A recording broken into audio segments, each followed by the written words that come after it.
Hello guys, welcome back to another video. मैं हूं तेजस साबड़े और आप देख रहे हैं टेक्निकल सॉल्यूशन फॉर यू। तो दोस्तों, आज के इस वीडियो में हम EVS प्रोजेक्ट प्लास्टिक पोल्यूशन के ऊपर देखने वाले, वो तो आप देख ही रहे हो। तो गाइज यार, अगर आप हमारे चैनल पर नए हो तो गाइज प्लीज यार चैनल को सब्सक्राइब कर दो यार। बहुत मेहनत कर रहा हूँ यार के लिए, कहाँ से ढूंढ कर मैं ये EVS प्रोजेक्ट लाता रहता हूँ। और गाइज यूट्यूब कम्युनिटी, पूरी यूट्यूब कम्युनिटी पर गाइज आपको इस तरह के इस तरह के EVS प्रोजेक्ट देखने को नहीं मिलेंगे यार। तो गाइज यार प्लीज चैनल को सब्सक्राइब कर दो। और गाइज, जब मैं आप ही की तरह एक स्टूडेंट हूँ, कॉलेज में जाता हूँ यार, तो गाइज प्लीज सपोर्ट कर दो एक कॉलेज स्टूडेंट। यही बात कहनी थी कि यार जब आप सब्सक्राइब नहीं करते हो यार, दिल से बुरा लगता है। तो गाइज प्लीज यार चैनल को सब्सक्राइब कर दो यार, बहुत मेहनत लगती है यार। Enjoy the video.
Through the highways, till my shadow turns to sun rays, and on we'll go. Through the wastelands, through the highways, and on we'll go.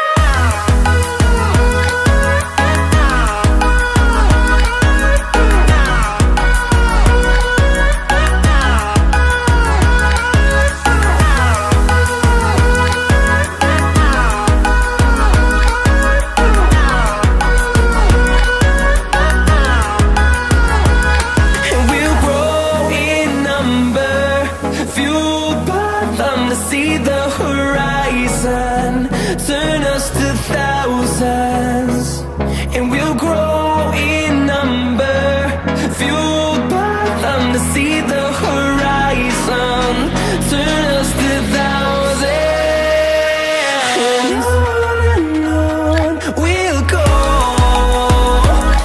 Through the wastelands, through the highways, till my... तो guys, उम्मीद करता हूँ कि आपको आज की ये video अच्छी लगी होगी। अगर अच्छी लगी हो तो प्लीज़ यार चैनल को सब्सक्राइब कर दो, वीडियो को लाइक कर दो, और मेरे से बात करने के लिए मुझे इंस्टाग्राम पर आप फॉलो कर सकते हो। लिंक की जिंदगी डिस्क्रिप्शन। गुड बाय, मिलते हैं अगली वीडियो में। Thanks for watching.